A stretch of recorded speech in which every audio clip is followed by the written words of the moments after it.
Hey. Hola, amiga. What's good, fam? Oh, look at that little burst of energy there. Bursts. I like that word. Ew. Let me get my notes. Burst.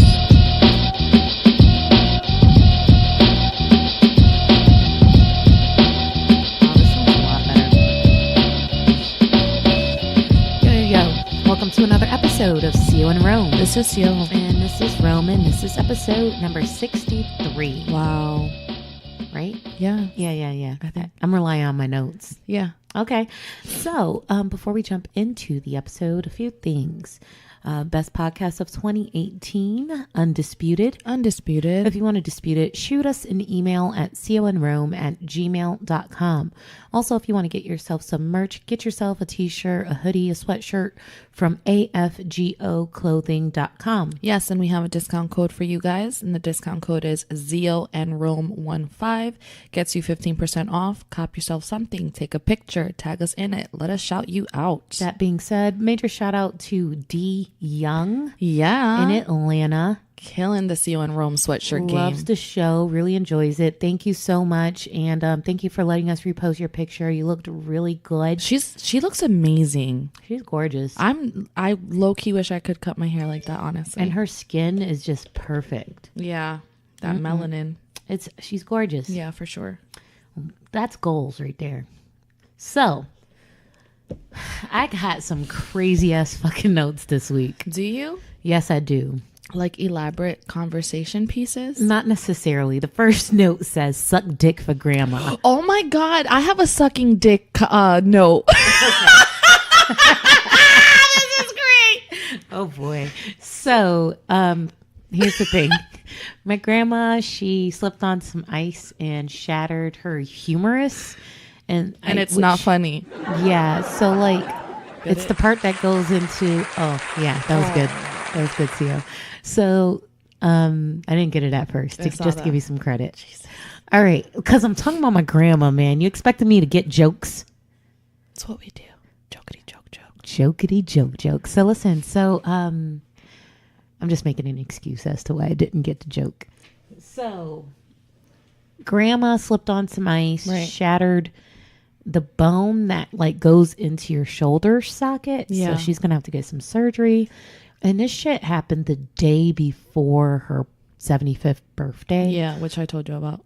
She has no one up there. Mm-hmm. And let me tell you something. My dad told me the story as she told it to him. Mm-hmm. And she fell in a parking lot. And she said it took her forever to get up to get help because there was no one out there to help her. And then, so she still managed to get up on her own? Yes. Wow, your grandma is a fucking G, bro. Yeah, she was like, I was just there. No one will help me. No one was out there to help me. Then when I finally got inside the building and told someone I need help, I think I broke my arm. She said that the person didn't help her. They just kind of looked at her and didn't know what to do. So first of all, my grandma's the type that she doesn't even want a cell phone, not even an Obama phone, not even a flip phone, not even a phone with the big numbers. That's going to change. She's going to be moving down to Florida. She's compliant with the game plan. I got word of that this morning, which is good.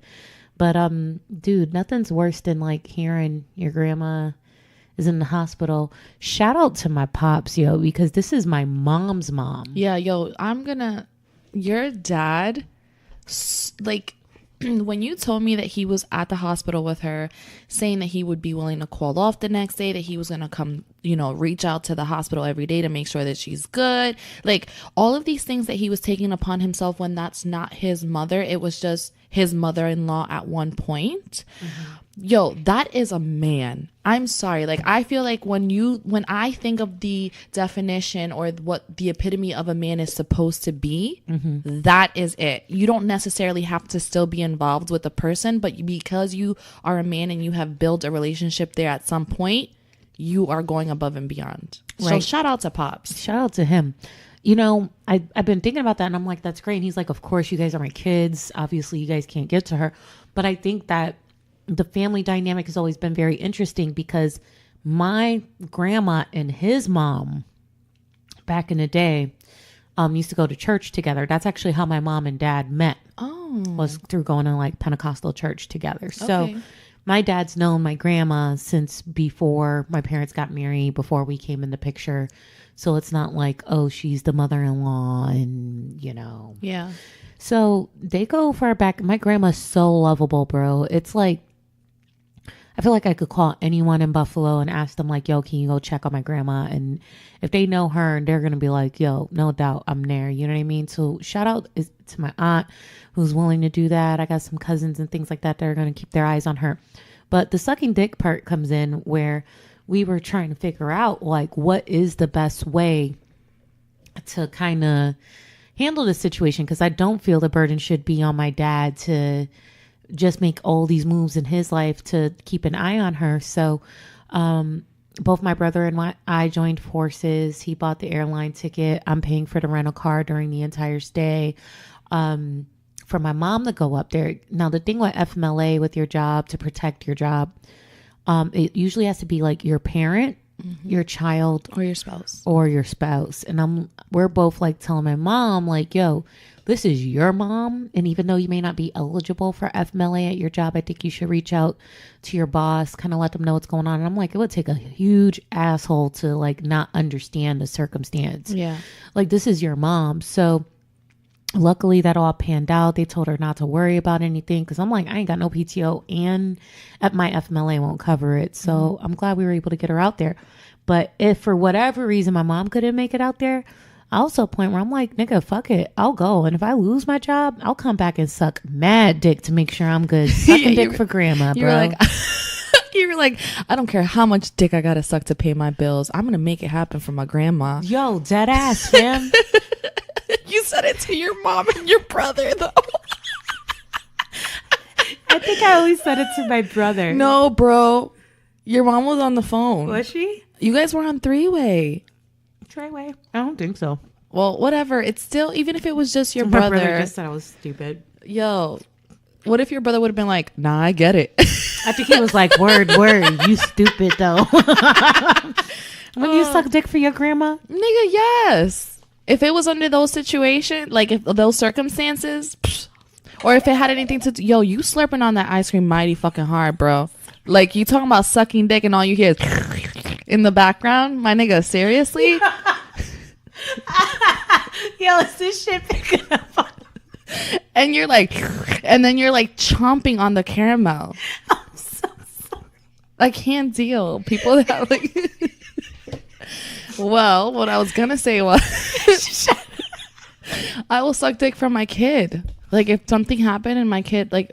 didn't we discuss this? What would you do if your son was at home? Yeah, nigga, I'm sucking dick.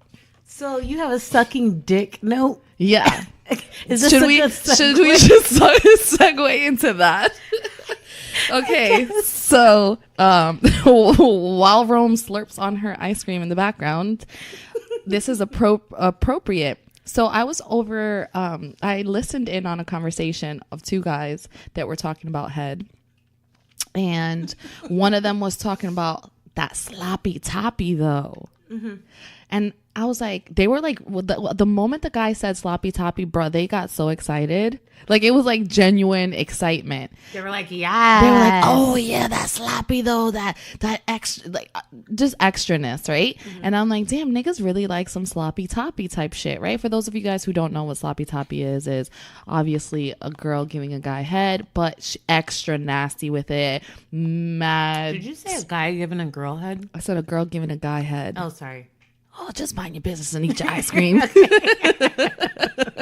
Sorry. So they were like genuinely excited, and I was like, oh my god, guys really, really like sloppy head, like just extra saliva, juicy mouthed, all over. You know, come on, guys, use your imagination. Mm-hmm. But then I was thinking, we talked a long time ago when we had Shine on that I Game Around, mm-hmm. where guys prefer for the girl that they're in a relationship with to not be this freaky over the top type of female. They really just like to be freaky like that with another chick that is right. that they're not in a relationship with. Mm-hmm. So I wonder if sloppy toppy consists of that same definition or thought process, Or do guys just like sloppy toppy, period?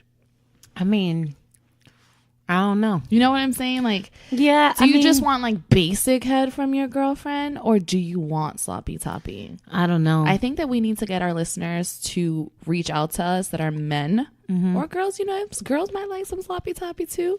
Mm-hmm. Like where you just like spit on her. Like, nah, son, don't do that shit to me. I will punch you.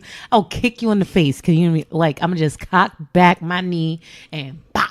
Right in the face, fam. Wow. Do not like cock back harpoon on my pussy, dog. Okay. What if it's not harpoon, kickback, spit on the pussy? What's like a string? Yeah. No. Really? No. Bro, what's wrong with me? Why? Just thinking about it. Why? I don't know. There's like very minimal things that I think are nasty during that situation. I don't know. I think about messes in the bed. That's one of the reasons why sloppy toppy has never been something. Messes on the bed. That is your concern while this is happening. Yeah.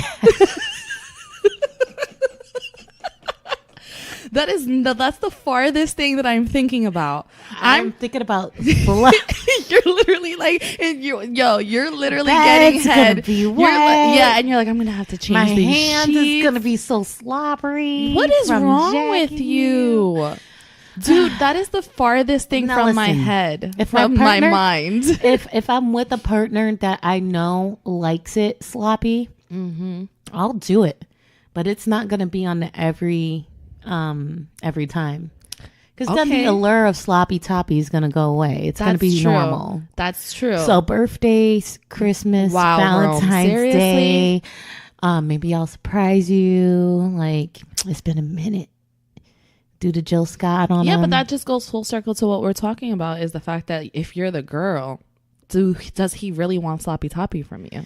Yeah, but even if he does, don't do it all the time, because then it's gonna lose the allure, fam. Still do it, mix it up, massage the balls. So just give basic girlfriend head, and then every so often good head. What does good head consist of? This is not horrible decisions. Yo, that's the second time that you shout these people out. Like, I'm over it. I love their show. Okay, I'm just saying. I'm just very concerned that with my notes that this is going to turn into a sex episode. That's okay. Is that okay? We haven't had a full sex episode in I don't even know how long. But do I have other sex topics? Let me see. No, that was my only one. Okay, good head. No teeth. Watch the teeth. That's number one. Unless they're into that. Who the fuck wants teeth on their dick, bro? I've heard stories where guys be like nibble on the tip of it for a little bit. Fuck? I haven't personally experienced that, but I do know guys that have said that they like the way that it feels. What? Yes, I'm not joking. What? I am legit mind blown right now. I'll show you a video once this episode's done. Okay. So step one, I guess, is only use teeth if your man's into that. Right. Don't be afraid of throat play, going deep, but don't go so deep to the point where you're gonna gag too bad. No, well, yeah, you don't want to throw up. Yeah, just make sure you. But guys like the gag reflex. Yeah, part. but don't gag too much to where you're genuinely concerned about throwing up in the bed. Guys really like it when that throat opens up, and then the tears come out the eyes and all that. Jesus Christ, I wasn't thinking about tears, but okay. No, but I feel like naturally your eyes water up. Yeah, it's like when you hit your nose. It's like, whew. So then, I do feel like massaging the balls is important, but one of my exes really taught me how to properly stimulate the balls. Okay, how's that? So let the people in on what that consists of. And what I will say is, since he's given me this tip, it's 10 for 10 every time I've done. This isn't really like the ball massage. This is man, this is gross. Listen, if anyone in my family is listening to this right now, we just gave your dad a shout out and we're talking about dick. Just fucking dismiss yourself right now. Please, just go. Just go right now. Okay, so sucking the balls. Right. So when you look at the nut sack, right? Like if you're holding the penis up, there's like a line that goes down the middle of the nut sack, right? And you usually see like this wrinkly action in the middle. If you suck that center wrinkly part of the balls, it's almost the equivalent of someone playing with a female's clitoris. Really? Yes, in terms of this, the sensitivity and the stimulation they feel in that spot. So it's not so much about putting the balls in your mouth and sucking the balls, which that's cool, but it's more about the tongue play in that little section of the nutsack. Even if it's just on the skin and you're like sucking just that part of the skin, niggas will go fucking. Nigga, the toes are curling. Yeah. The sheet's gonna come off the bed, nigga. You might get some new clothes out the deal. I don't know. Like, if you don't believe me, I'm not a man, but like, fellas, those of you listening to this, if you know what I'm talking about, this part of the ball sack, let us know. Please confirm. Yeah, confirm these allegations. Confirm the wrinkle middle section part of the balls, and the wrinkly middle section part of the ball sack. Yeah, and then also let us know if just the skin part. If you want sloppy toppy from your girlfriend or just a regular ass side chick. Yeah. Yeah. All right. Noted. Talking about eating, what's for Thanksgiving? So we were going to host Thanksgiving this year, but there's been a change in plans. We got a little too much going on, but I have a couple of questions. When it comes to Thanksgiving for you, what are your Thanksgiving dinner must-haves? Like, if you show up to someone's Thanksgiving, or if you're hosting this Thanksgiving yourself and this item is not on the spread, you're going to be like, this ain't Thanksgiving. Oh, really? Like, yeah, that? Like, it's got to be a must-have. Like, if it's not there, you're going to be like, you're gonna two things. You're going to flip the table like that kid in the viral video. Two things that probably is not going to make sense to people. One of them is the potato salad. Like, I have to have potato salad. At Thanksgiving dinner? Yes. Okay. And guineo de cabeche. Ooh, I really like that thing. Yeah, that's good. So those are the two things that I'm just like, how is this even a meal without those? Okay. I don't know. I'm not really big on pernil. Like, I know that it always usually goes to that as far as the Spanish household goes for the holidays.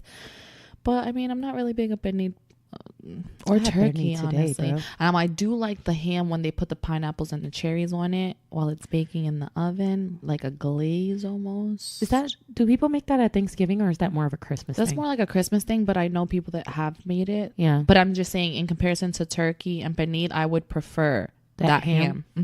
Interesting. What about you? Do you have a go-to that has to be? I have several. Okay. What is it? If any of these items are missing, like, I'm going to talk cash shit about your Thanksgiving. Do tell. First of all, there's got to be a sweet potato pie. I hate pie. Okay. Or if you don't have sweet potato pie, I will accept a pumpkin pie in lieu of the sweet potato pie. Does it have to have Cool Whip on the side? No, and I prefer more of a like legit thick ready whip. Yeah, I'm sure you do. Go ahead. Yeah, I do. All right, number 2. I gotta have dressing or stuffing, one of the two. If that's not there, I'm mad. Cranberry sauce, I don't even care if that shit comes from the can, bro. Yo, I actually really, really enjoy cranberry sauce. If cranberry sauce is not part of the picture, I'm mad. Baked mac and cheese. My nigga, you're so what is it? Which one? Because you just named the whole menu. I'm just saying, if any of these items individually are not present, I have a problem. So this is your whole menu, is what you're saying. If nothing on your menu is there, not necessarily. Okay. These are like, if I'm building a basketball team with my key players, these are your key players. Yeah. Okay. Yeah, this is my squad. This is my fantasy football squad. Got it. Baked mac and cheese got to be there. Now, this is for when I cook. I don't expect this one from others, but there's got to be either a sweet potato casserole or mashed sweet potatoes. Don't know why, but Boston Market done fucked up the game for a lot of people. That's true. I do want some variation of greens, whether they're collard greens, turnip greens, or green beans with like some sort of like ham bone, neck bone, smoked turkey, some shit in it. And as far as Puerto Rican households go, if there's not arroz con gandules in the building, you're fired. That's true. So basically, we just made all our listeners probably really hungry. Yeah. Hey, let us know what you guys are doing for Thanksgiving. You know, I'm interested in seeing pictures, learning what I didn't list that you feel are must-haves. Yeah. One thing that you can't go without.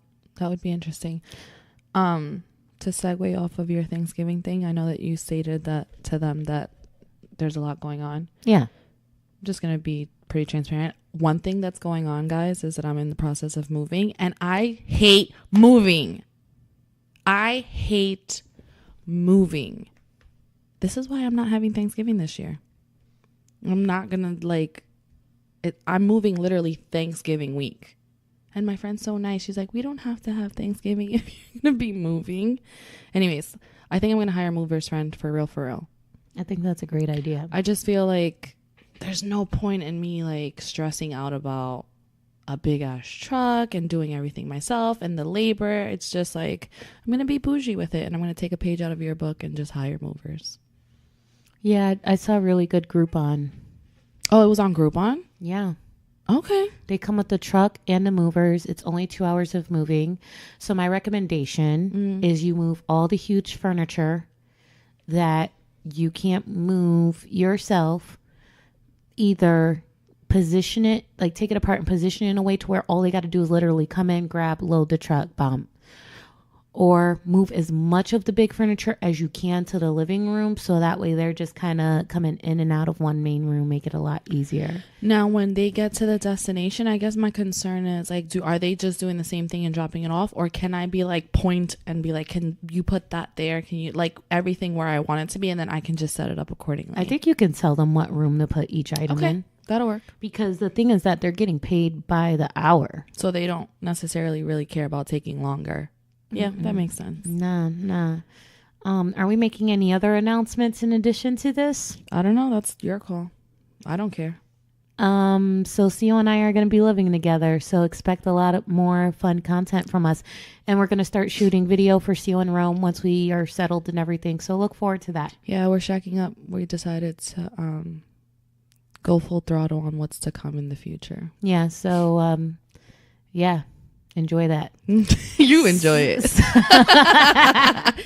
So, we've been posting some stuff on our Instagram story. I think that's a sneak peek of what's to be expected. For sure. And we get a lot of feedback of how people are enjoying that, actually. So expect more of that. Yeah, I think it's going to be great. So, forget bomb pussy. I got acidic pussy. There's holes in my panty crotch. Wait, what? Yeah. Wait. So listen. Okay. Listen to this shit. So lately I've noticed with these newer panties that I've gotten that when I go to wash them and I pull them out the wash and I go to wear them, they have little holes in the crotch area. Mm-hmm. Like a rat has been chewing on the pussy part of the panties. Has a rat been chewing on your pussy part? No, but that's what I want to know. So I'm on panty number 5 and I'm yo, what the fuck is going on? Then I noticed it today in a pair of leggings that I typically wear without panties. So I'm okay, clearly something's going on with my vagina. Wait, so the pants had a hole in it too? They have, and it's the same sequence of holes. They're little tiny holes that look like a rat chewed on my pussy area of my panties and my leggings, right? So I look it up online thinking that I'm the only person in the world that's experiencing this, that there's something seriously wrong with me. Why do you look everything up? Because, nigga, it's just... There's no excuse. It's concerning. It's concerning. Can you tell me what you Googled? I want to know the exact verbiage. Okay, let's go back. I still have the search query up. Please. Holes in panties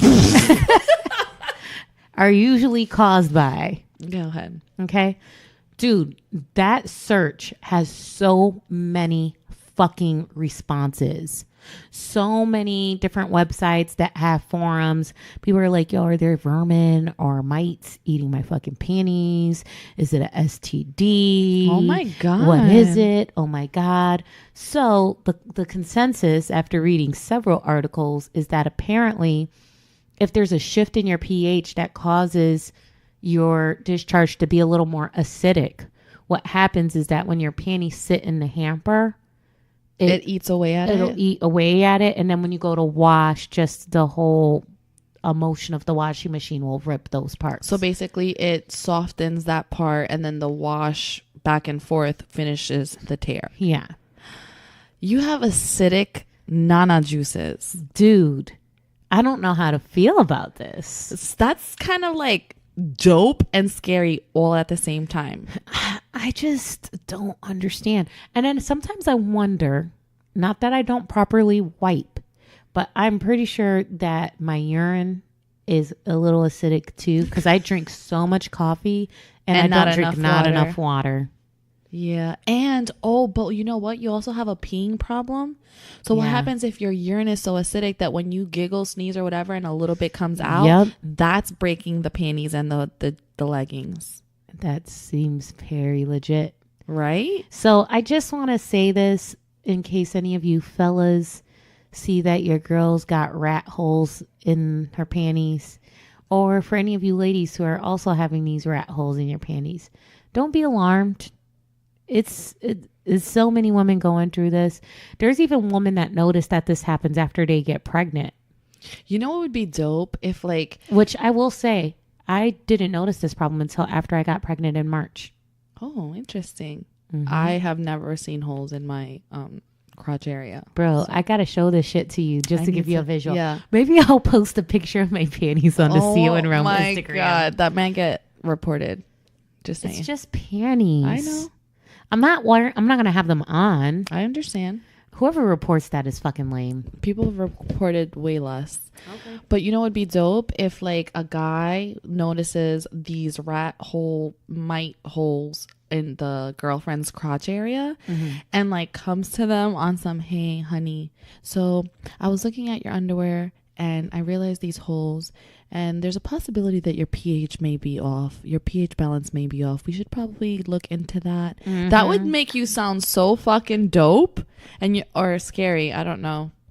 Your girlfriend, why are you looking like that? You're like, I don't know when I'm paying attention to different things at once. Sorry. No, it's fine. Mm-hmm. I think that would be dope. I think the girlfriend would probably look at the man if he's either paying really, really good attention to her or he's out there paying attention to too much vagina. Can go good or bad. Yeah, I mean, some guys though, I know this one guy that's very intuitive when it comes to vaginas, medical stuff in general, and I think it's because he's a dad. Okay. So it's if he notices certain symptoms and things, he might be more inclined to be I mean, maybe you should get that checked, or not so much as it relates to vaginas, but just in general. There may be that 1 out of 10 guys that may be intuitive like that. But I think guys should care about their woman's pussy health if they care about their dick, especially if you're having unprotected sex. That's true. So we've been out a little bit more often than we used to, than the norm. Yeah. Kind of putting ourselves out there and just having fun. Yeah. I do notice I tend to be I try to be very observant when I go to places, at least as far as people watching goes. Yeah. And sometimes I look at people when we go out and I feel like they have the need to kind of be the entertainment of the night, or they're either struggling to be in the room and they're pretending to be someone else, or however the crowd that they're around try and fit best within them. Do you feel like some people just naturally try to be the entertainment for the night, or do you feel like that's an insecurity in general? I don't know. I think it could be a mix of a few things, but because I know some people that do like to be live when they go out and just they're just having a good time. But is that borderline being a chameleon? I don't know. I mean, I think you're the best person to ask this question to, considering that you don't shy away from a dance circle. Hell no. But I don't shy away from, I can pretty much have a conversation with anybody if I really feel like it. I'm confused. You said someone being the entertainment for the night. So you're saying even in a social environment that's not necessarily like a nightclub type right thing? So like let's say that you know someone, right? Mm-hmm. This is, of course I don't know these people when I go out, but let's say it just seems forced. Oh, okay. So here's the deal. You feel what I'm saying? Like, yeah, I'm gonna try to be as honest about this as possible. Okay. So I have a pretty unique personality in the sense that I'm very comfortable being outspoken, telling jokes. But then it takes me some time to kind of warm up, feel out my environment before I just start going in. Right. But when I was younger, I feel that I was a little more forced with it and almost center of attention, always wanting to be the one talking. Just, I don't know. And I do think for me, it was more of maybe an insecurity, and I was trying to compensate for something different. And when do you feel like you grew into your own where you didn't have to feel the need to be that way? Well, first, I think the first step was that I had to be self-aware that I was obnoxious and a little bit annoying. So you figured that out on your own, or did someone bring that to your attention? I think I heard someone make a remark. I overheard. Someone told me that someone said that I was obnoxious. Really? Yeah, someone shared that with me. And then I think all I did was hear that once, and it just caused me to kind of start paying attention to myself. And then I think just small little things I've just kind of noticed. I started putting things together, and I'm like, okay, that's whack. But I think what happened for me was like when I was in my early 20s and I was really on my journey of self-discovery, I really focused on building better skills that was going to enhance my relationships, because I didn't feel like I had solid friendships. I didn't have solid romantic relationships. And I was like, you know what? I'm not a good listener. And I'm like, it's because I'm always talking. I'm always focusing on being heard. I'm always focusing on being the center of attention. But I'm like, what am I offering to someone who actually wants to talk to me, share a piece of their life with me? I'm like, I genuinely have found myself in a place where I've been less interested about what people have to offer and just so forceful about, look at me, look at me, look at me. And I'm like, this is why I don't have good relationships. And I think that once I had to practice good listening skills. And to be honest, to this day, I still have to practice that. I noticed that it enhanced my relationships like tenfold. I can't get rid of motherfuckers now. Oh, Lord. No, Jesus. I think having a lot of great friends and a lot of great connections has been such a blessing. But I think that it is just understanding that when you go out and you're building the relationships and you're meeting new people, it's about the overall experience. And if you're always focusing on people just taking you in, it's like, first of all, you're not going to be everyone's cup of tea. Exactly.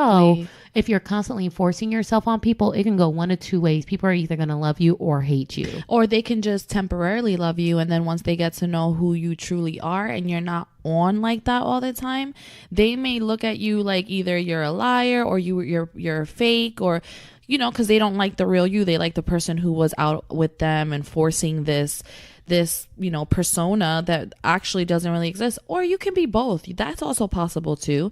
You can have this hype lifestyle when you go out and still be very super mellow. So I don't know. I sometimes I look at certain people when we do go out, and I'm just like, I don't know that that's really them. Like they're almost like look like they're forcing the situation. Sometimes people just can do a better job of like developing their social skills. But I feel like knowing your audience is a big piece of that, because it's like if you're in a situation where you're showcasing yourself, and a lot of people are doing it inadvertently, they don't realize that they're putting on a showcase. They're just attention seeking. Correct.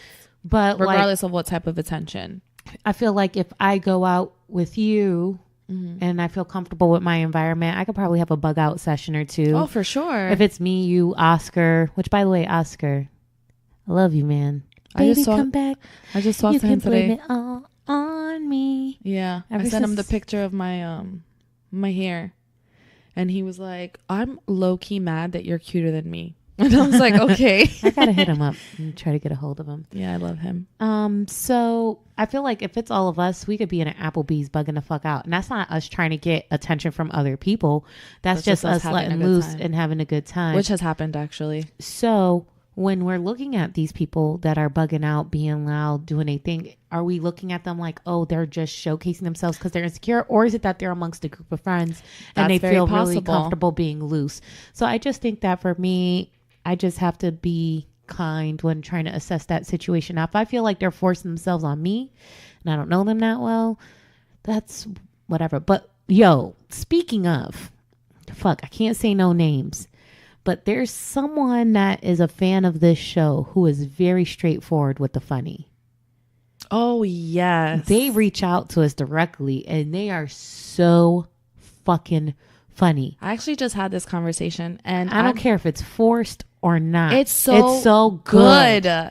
It's so good. Like, it almost is like you need to do something with that. You need to do something with that because I feel like it would almost be a waste. So do you feel like if a person's actually talented with what they're putting out there, that can make the qualitative difference between them being annoying versus not annoying? 120%. So again, whether it's rooted in insecurity or not is kind of like a secondary That's very true. situation, because my thing is like, if it works for you, it works for you. If it doesn't work for you, got to figure out a different way. Approach, perhaps. You gotta figure out something else. Listen, it works for him. Mm-hmm. It works for him. And I think that something needs to be tapped into with that because it's just too normal. It's too natural. Super talented. It's almost like how, like, it would take, I think that I'm pretty witty. I personally think that if I wanted to label myself as a comedian, which I don't, but if I wanted to, my comedy would be like,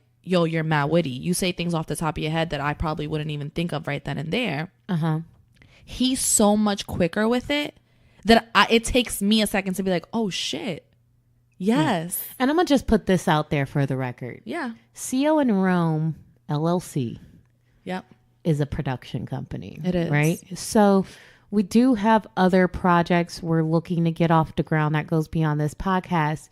So I feel like if we ever go into the area of writing scripted skits, anything like that, like that's someone I want in the writer's room. I actually have a couple people in mind who I feel would be perfect for us writing some skits and having people, work it out. Yeah. And if that person doesn't want to be on camera, I need you at the writer's table. I need you to have some ideas to bring to the table. Yeah. Like he's definitely one person that I would want involved in. Yeah, for sure. I agree to that. Yeah. We'll be hitting you up. Yeah. That's all I gotta say. Expect a phone call. Yeah. Or video. Ring. Okay, good topic. So let me get back to my notes here. Yeah, because you said you had some reckless shit. Okay, I have one. Not really reckless. It's just sexual. This one is based on sex. So CO and I are obviously both single and very single. CO's been single longer than I have. But something I've been noticing that the both of us do is that when we can't get sex when we want it, we become so emo.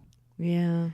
Oh my God, bro. I'm like ashamed to even admit that. To admit it. And I'm sorry that I'm pulling you into this, but I need your support. It's okay. But I just think this is the issue we're having. Okay, got it. This is the issue we're having. Okay. And if you don't agree with this, let me know. Okay. I, for one, and I know for sure this is the case for you. Okay. I get people complimenting me all the time. Yes, 120. You're so gorgeous. You're so beautiful. Why don't you have a man? Begging me for my time, begging me for my attention. And it's great. Keep it coming. Right. The only time it sucks is when I'm getting attention from someone and I'm like, never in a million years, like, chill the fuck out. And then they become obsessed. Woo.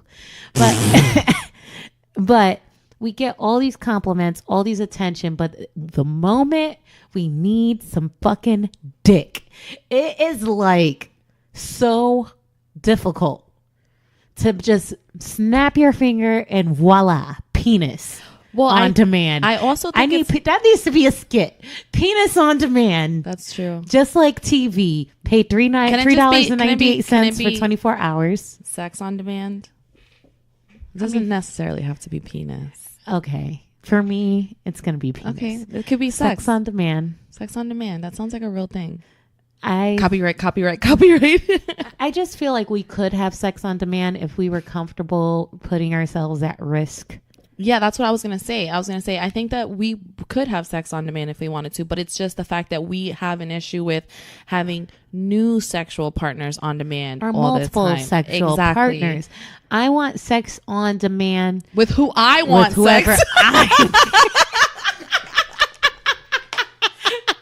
I want you. Just like I've Uncle chosen Sam. you. And You are the one. I need you now. And then it's like, babe, can't do it tonight because blah, blah, blah. I'm flipping a fucking table in my head like, what? Yeah, it's low-key annoying. It's like, how is it that if, like, I guarantee you that for all the people that give us compliments or for all the people that are like, I don't understand why you wouldn't give me the time of day, whatever. I think that if we were to send like a message to those people when we feel those types of ways, of course we would have sex on demand. But we want sex from who we want sex from. And then I don't know why these people don't like feel the need to do. I know, I'm so mad now. I'm so mad. It's like, fuck. I'm so sick of this shit. I'm so sick of this shit. I'm so sick of this shit, man. It's like, okay, I get it. You're an adult. You have a life. You have to work.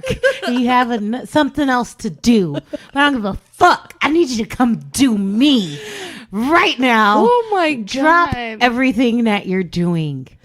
Yeah, I don't know. And this takes me back to when we had the girls group chat back in the day. Yeah. And I used to be like, nigga, I don't give a fuck. I just need in-house penis. Dick. I used to say that all the time. And now I'm like, I was right.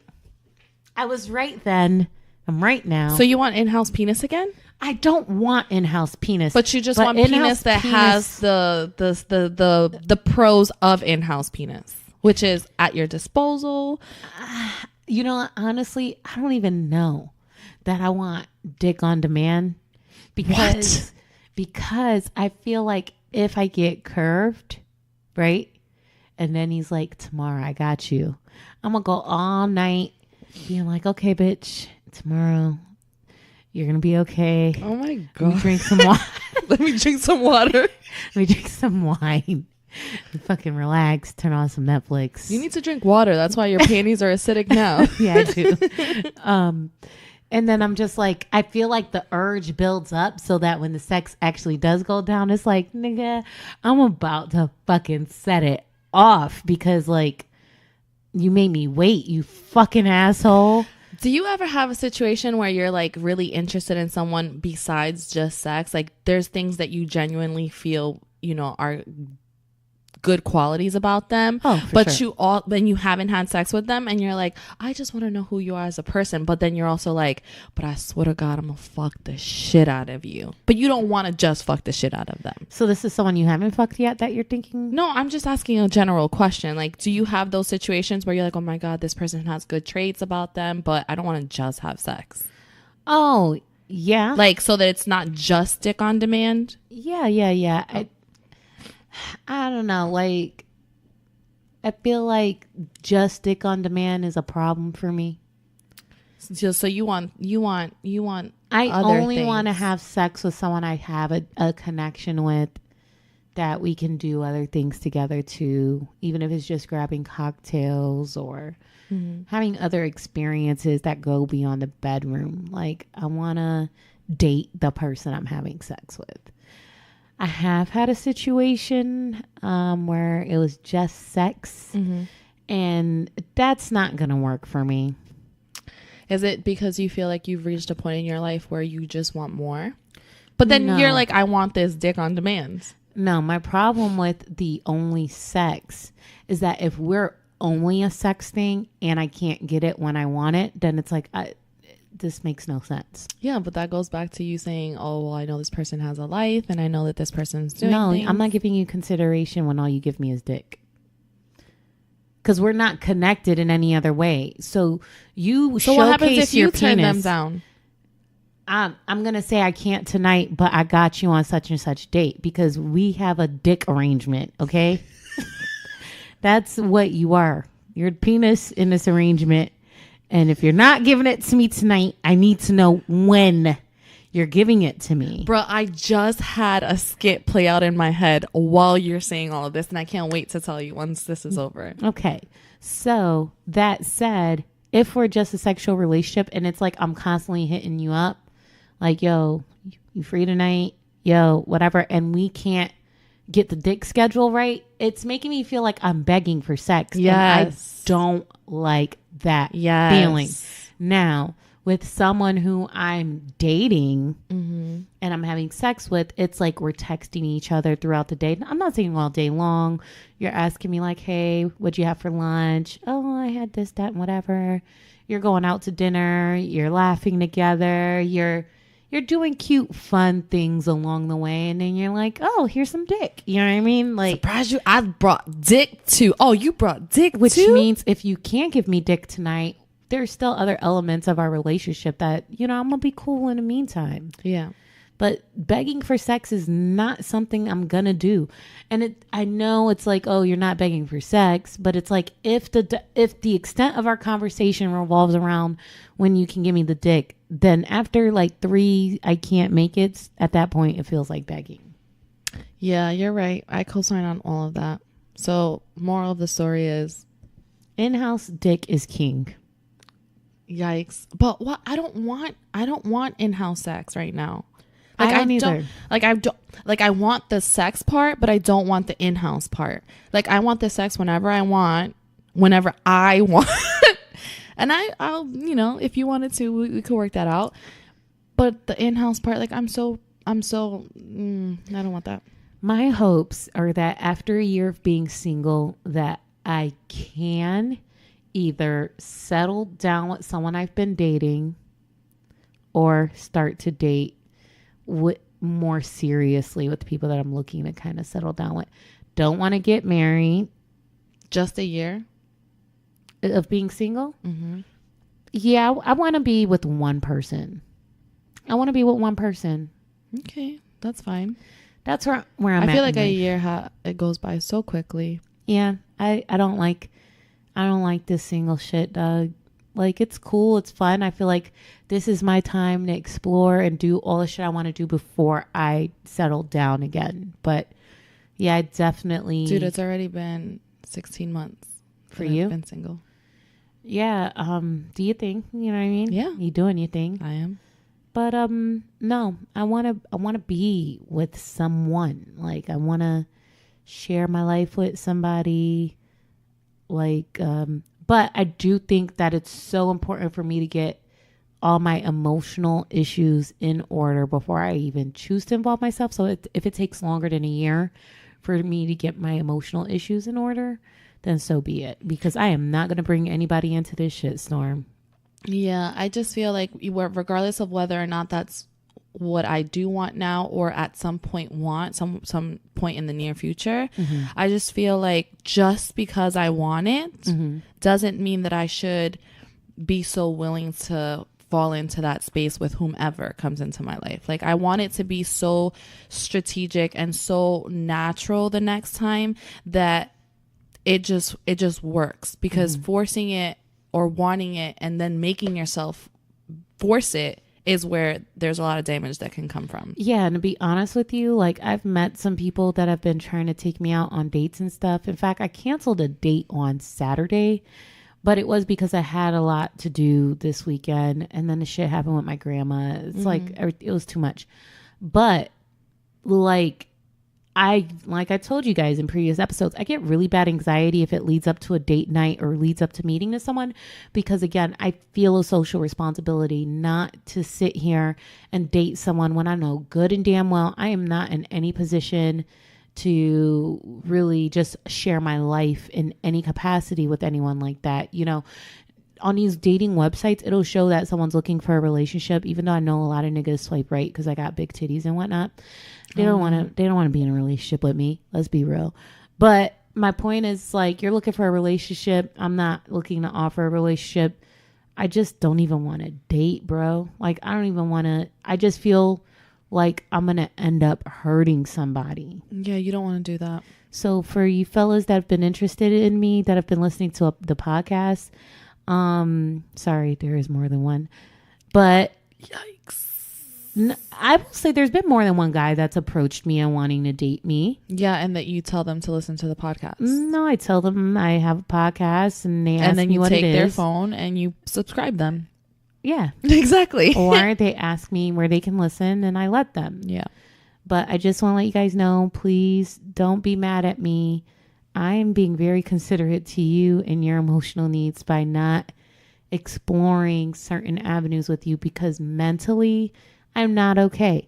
Now, I'm not going to cry on this episode, but I did post something on my personal IG page that really breaks down in detail. I know, I saw it. Where I'm at. I know, and you and I haven't talked about it. You're a good friend. Thanks. So my point is, I'm mentally not okay. I am not okay. I've been randomly crying in my house. I'm just like so fucked up right now, but I'm gonna be okay. Of course you are. Yeah, I think I just need to have a few more cry sessions, and I need to get through these holidays, and I'll be fine. Well, and not only just that, I think that you are subconsciously being tough on yourself for feeling these emotions, when in reality this is completely normal, completely okay for you to be experiencing, and you trying to kind of suppress that is what's causing you this angst. Yes. So as of now, it's not so much the divorce that's affecting me. What's affecting me is that if I didn't have a failed pregnancy, I would have been full term going into the holidays. Correct. So when I go back and I look at like what I thought holidays were going to look like for me, and now that they're coming, and I'm like, yo, this is like in so many ways, in terms of my marriage, in terms of me not being pregnant, in terms of all these different things, my life is so far, like so different than what I had planned. And I think that whenever you plan something or you visualize something for yourself, and then shit happens that's beyond your control, and your life's going in a totally opposite direction, it's a little uncomfortable. Absolutely. But I think that you're such a strong advocate towards other people about, you know, them not stressing about how things go, how things play out, or how they go differently from how you intended them for them to play out. So I think that you kind of need to tell yourself that too. I do. You're such a big advocate on that. And I am, when I give myself my little pep talks, I'm like, yo, homie, one day at a time. No one, well, I can't even say no one's dead because, you know, my kid died or whatever. But it's like, damn, I'm going to be good, right? Because that used to be the thing I would tell myself. Like, no one's dead. Fucking relax. Like, this has been a big emotional fucking issue. You know what I mean? Mm-hmm. So, but my thing is just like, okay, what are you going to do about it? Like, you just got to look forward. You know, that's what I tell myself. But it's like, the thing is just like you said, because I don't give myself the space in the room to be emotionally vulnerable. It's gotten so bottled up, and now I'm having these bursts of release. Exactly. So that's all that's happening. I'm not going to claim depression for myself, because I suffer from depression a lot in my 20s. And I've always made a vow and a commitment to myself never to let yourself get there again. Allow myself to get in a depressed state. However, I do feel I'm entitled to feel sad and to go through the motions of that. And I'm still in the middle of that. And don't none of y'all motherfuckers want a piece of this shit right now. I'm telling you right now. That's, you know what though? That's big of you. I think that's super big of you, that you can be not only self-aware and accountable for those things, but to not want to, you know, put anyone through all of that bullshit, because really it is your bullshit, right? Yeah. You don't want to have to put your bullshit on someone else and then probably affect them to then have them go through their own bullshit, and it's just one big cycle after another, like a big ass ripple effect. It's like, that's really, really big with you.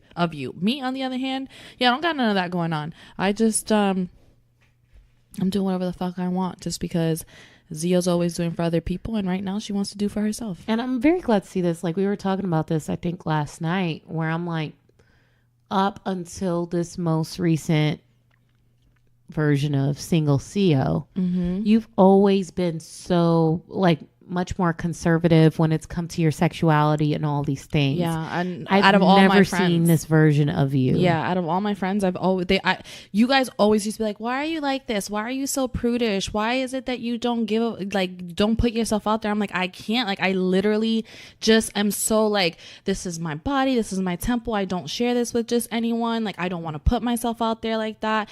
And this single Zio is like, not that I'm just going around hoeing around, because I'm not, but I'm just so more owning your sexuality. Yes, I'm so much more liberated with the fact that like, this is me, and if I feel like I want to give this to this person, that's exactly what the fuck I'm gonna do, and I'm not gonna put so much thought into it like I would have in the past.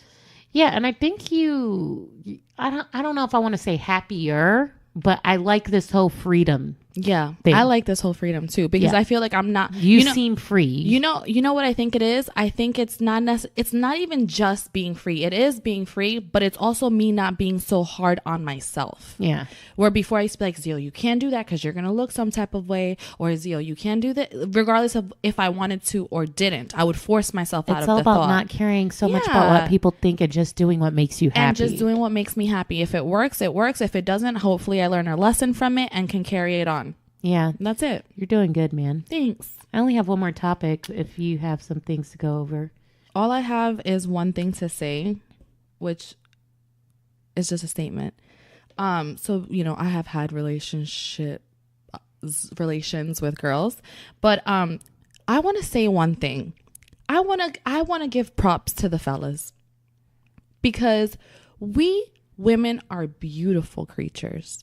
We have so much going for ourselves.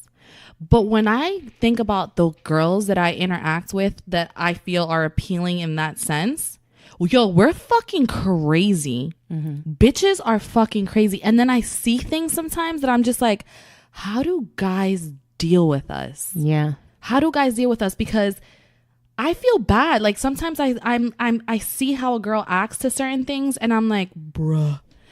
Guys deals with this all the time. And I feel like me dealing with girls sometimes allows me to kind of learn for myself, if I was to be in a relationship with a guy, ways to try not to be. Because it can be super fucking intense. I've had the same exact thought many of times. It takes a lot of patience. And I think what it is for guys is the trade-off. It's like they deal with the crazy, but they benefit in so many other ways in being in with relationships. Now, if they're with a bitch that really doesn't bring anything else to the table, and on top of that, they're crazy, that's a lose, basically lose, what you're lose. saying is like, damn, the dude's like, damn, this bitch is crazy, but she makes her own money. She pays bills here whenever shit is like not sweet. She handles business. She's a good mom. The sex is great. But she's a little crazy. So you're saying the trade-off definitely being those things is more beneficial than the level of crazy that they're dealing with. Yeah. And I mean, I've had that experience. Not with someone that I feel like I've had that experience in every serious relationship, but like there's someone that okay, I'm gonna just be straightforward with you guys. Mm-hmm. In my dating life right now, there's really only one person that I've dated seriously that I don't think we're ever going to be in a committed relationship, because neither one of us want that right now. Mm-hmm. So there's been a few times where I've had these little like emotional outbursts for whatever reason. Mm-hmm. And I've tried to cut things off with him. Mm-hmm.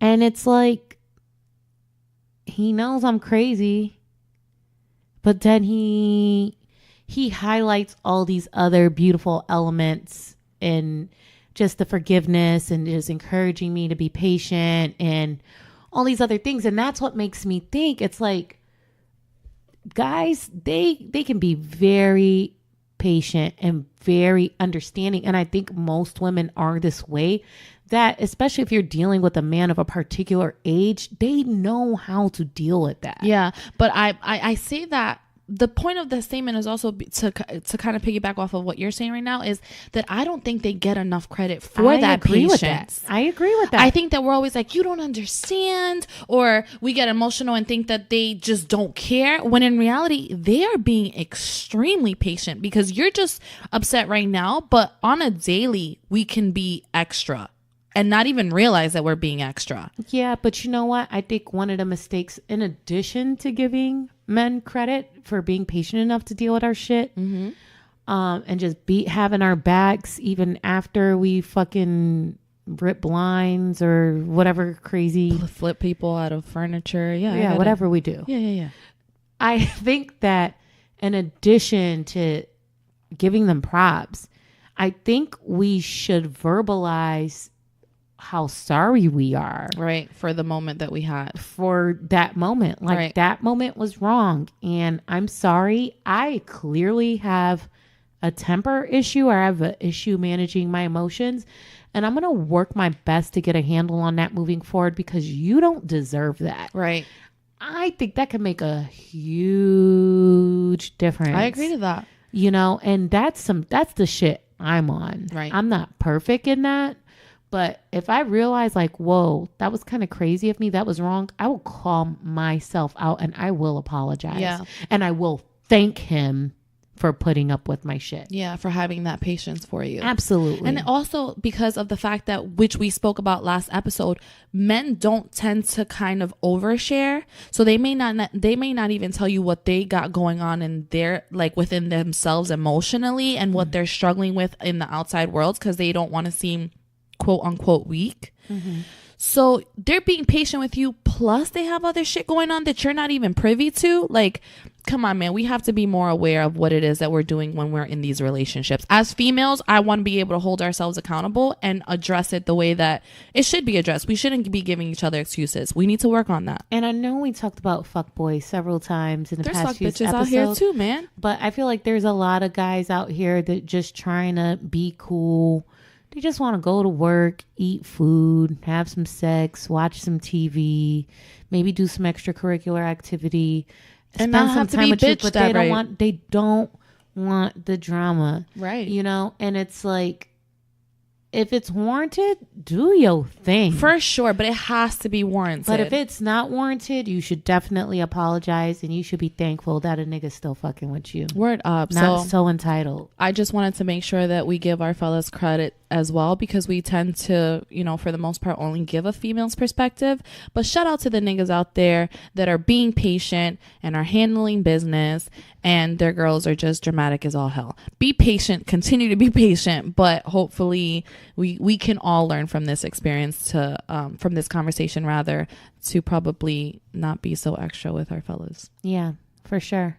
That's all I got. So, speaking of crazy, the topic is inspired by a tweet that I saw on Twitter, and I don't know if you saw this, but the tweet, someone tweeted, "What's the worst thing that a man has done to you?" Oof. Now, I could answer the question, but what fucked me up was the retweet of someone responding to this. Okay. The girl says, "I dated a guy who was cheating on me with men for money. I found a video of him fucking another guy. And when I asked him about it, he said it was none of my business." Wait. Bitch, this is when you get... This is why we're friends.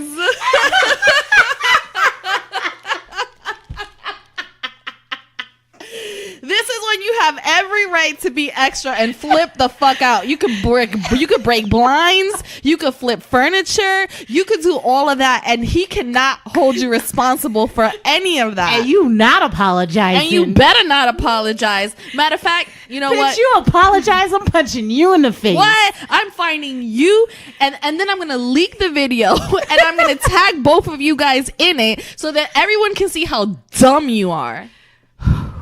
Oh my God, I cannot deal with us, bro. I cannot deal with us. You just gave my your answer? Yeah.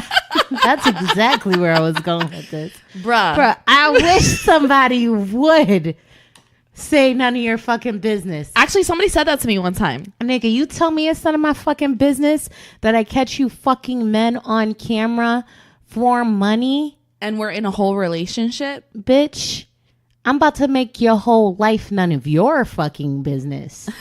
You're not going to have a life to have a business. I'm burning all your clothes in the fire pit in the backyard. I'm probably going to leak the video. I'm definitely linking the video. Yo. That sounds super petty, but if you're going to talk to me like that and you're putting me in danger, you're literally like, I don't know if he's having unprotected sex or not, but it doesn't matter. You're having multiple sexual partners and I find out and you're literally granted, who cares if it's other men or other women? The fact is that you're having other relations with various people. You're videotaping it. You're doing it for money. And then you had the nerve. Yo, the most dangerous part of this is where you told me it's none of my business. That was the real life threatening remark. Somebody told me that. I'm telling you. So I asked them who they were texting because they were being kind of secretive. And they literally looked at me with like if I had two heads. And they were like, mind your business. Bitch. And I was like, excuse me? And they were like, mind your business. And they kept talking, but I swear to God, all I heard was Charlie Brown. It was just like, wah, wah, wah, wah, wah, wah, wah. And I literally was like, boom, straight to the mouth. Wow, how did that play out? The person's lip was split. Okay. And they got up very quickly and went to get in my face, which they had every right to. Should I just punch them in the mouth, right? But it was a male, so they kind of contained themselves. And were like, yo, get the fuck out the house. Like, get out, get out, get out, get out. And I was like, no, I'm not going anywhere. And this person's friend kind of like interfered and stood in the middle. And, you know, the person got push man back syndrome. If you guys don't know what push man back syndrome is, you're calm and collective. You're just speaking in an aggressive tone, but then when someone steps in and starts pushing you back, you get more hype and you start acting like you're about to do something. So the person got push man back syndrome when their friend interfered. So I got hype as fuck. And I was like, oh, we about to fight outside, my nigga. Like outside. Now. Like for real, for real. I'm like, don't worry, we're going to fight. I'm going to fuck you up like I'm a nigga too. Let's go. Let's go outside. Let's go outside. And his friend was like, no. I was like, oh, you're not going to go outside then? You're not going to go outside then? So now I'm trying to jump over his 6-foot friend that's standing in front of me to try and like swing on this nigga. But ultimately, it's not a situation I'm proud of because it shouldn't have gotten to that point. I honestly should have just been like, you know what? You're absolutely right. Gotten my shit and dipped. I shouldn't have reacted.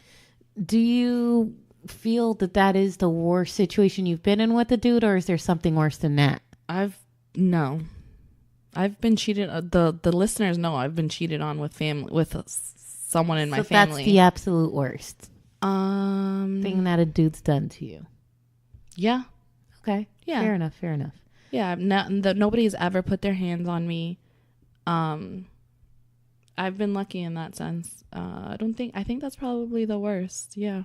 Okay. I mean, I've been lied to and shit like that, but that's not, I mean, that happens every day out here, man. People getting lied to every day out here. Facts. But yeah, that's probably the worst. What about you? The worst, and I'm wondering if I told this story on the podcast before. I think I know what you're going to say, and I think you have. So go ahead and I'll tell you yes or no. It's about the guy that wanted us to live together. Bro, that was hands down the fucking worst. Do you want to give a Cliff Note version so that if in case anyone hasn't listened to it, they know? Yeah, so basically there's this dude who I was dating. Okay, we weren't in an exclusive relationship. We were just dating. And we got to a point where I was like suspicious that he had several other partners, sexual partners and things like that. And that just really was a turnoff to me. So there were a lot of broken commitments. Like maybe if we made plans to go on a date, he would cancel or flake or whatever. And I just got sick of it. So I eventually hit him up I believe, and was like, you know what? Like, this isn't fun. This isn't cool. Not enjoying it. I just want to stop seeing you. Right. Right. So as I dialed back, he became more aggressive in wanting to be with me to the point where he's like, you know what? Like, let's be together. Together. Like together. Like together. Okay. So here, the dynamic of this conversation was, listen, he was in the military. So my thought was that he was about to move out of town anyway. He was like, yo, my orders got changed. I'm going to be staying here in Tampa. Here's the house that we're going to be moving into. What I need you to do is, because I'm so busy with work, is I'm going to give you like 15 G's. I need you to pick out all the furniture for the house. That's a lot of money. Blah, blah, blah. I mean, he's got it like that. And then he's like, yeah, and then I'm getting a new car so you can have my Lexus. You're like, duly noted. And this, that, and the third. So then I'm like, well, when are you giving me the money? He's like, just pick everything out. Shoot me the invoice. I'll send you the money. Yada, yada, yada. So I'm like consulting with him over email with pictures of like the furniture I'm picking out and shit. And apparently his girlfriend that I did not know existed hacked into his email, got my contact information, calls me and tells me that she's known about me for a while. She just did not know how to get in contact with me. And that he was actually moving to San Diego the next day, which did end up happening. I just find it crazy every time I hear this story, because I'm like, this nigga was literally just gonna pick up and leave and not say anything to you. Like, that's which exactly was so what's unnecessary. Happen. Because if she wouldn't have told you, if she wouldn't have found your information and reached out to you, you just would have never seen this nigga. Yep. That's crazy. Yep. He would have hit me up with some crazy lie excuse or whatever. And you probably would have believed him. Maybe. Here we are. Fast forward today. He's still trying to get at me. Yeah. He's so fine. He's crazy, though. He's got some serious issues. Do you feel like if you were to ever give him the time of day again, that you would just be more aware? I think that I would never put myself in a position to rely on him unless I get very clear, secure details up front. Meaning, if we're moving in a house together, like, I need to go with you to these realtor appointments. Like, I want to see a contract. I want to see. Yeah. If I'm picking out furniture, you need to just give me the fucking credit card or give me the cash before I start making moves. Mm-hmm. I mean, he always talks about how he wants to be with me, but I've been very straightforward in letting him know that based on that situation, like, I don't trust him. I don't trust him at all. I don't know that will ever be a thing. Yeah. But he's so fine. It's just what a waste. Well, he's financially stable and he's very good looking. That's what makes it hard. But I will never forget. I will never forget what he did to me. He's like, I've changed. I've grown so much since then, which leads me to think, like, do people deserve second chances? Can they change when it comes to shit like that? I don't know. I mean, I'm willing to date him and see if I see changes and then take it from there instead of totally nixing him out the equation. Something just came like into my mind when you said, are people worthy of second chances and, you know, just can they change? I think that it's possible. I think that people deserve a second chance sometimes, depending on whether or not you feel like the lesson that was supposed to take place originally was learned from. Mm-hmm. But I feel like change is more probable the older you are, if that makes any sense. Because I feel like when you're young, you're still kind of young and reckless. So making a mistake and losing someone because of it, you don't necessarily learn anything from that. You're just kind of like, oh, on to the next one. I think once you get older and you realize the value that certain people have in your life, you're more likely to change because you realize different things than you would have when you were 20. Mm-hmm. I think that's the change is more probable the older you are. Right. I don't know. As it relates to the specific situation, I'm not counting on it, banking on it, hoping for it. Mm-hmm. I may entertain it is all I'm saying, but that is the absolute worst. Noted. Don't tell me to mind my fucking business when it comes to some serious shit that could impact me and my life. Yo, we learned a lot this episode. Did we? I think so. Okay. Ball licking specific areas. Okay. What each one of us think is too much when it comes to head for ourselves.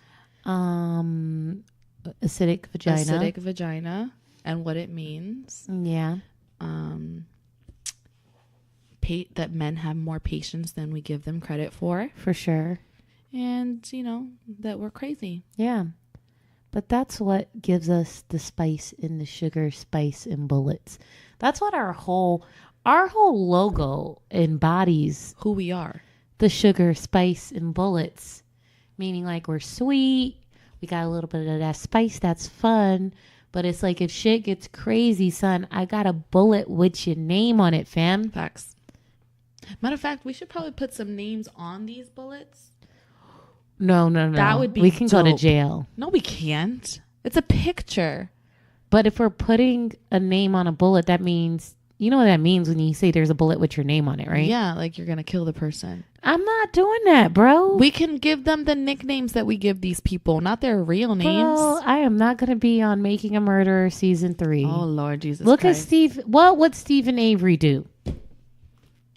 He would get that bad bitch lawyer. But even with the bad bitch lawyer, he's still in jail, bro.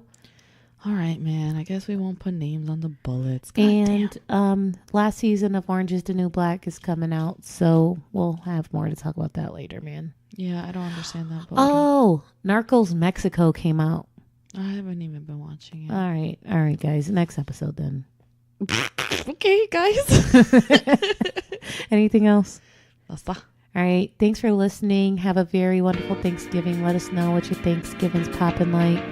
And chime in on all the other shit we talked about. Yeah, love you guys. See you next episode. Bye-bye. Bye-bye.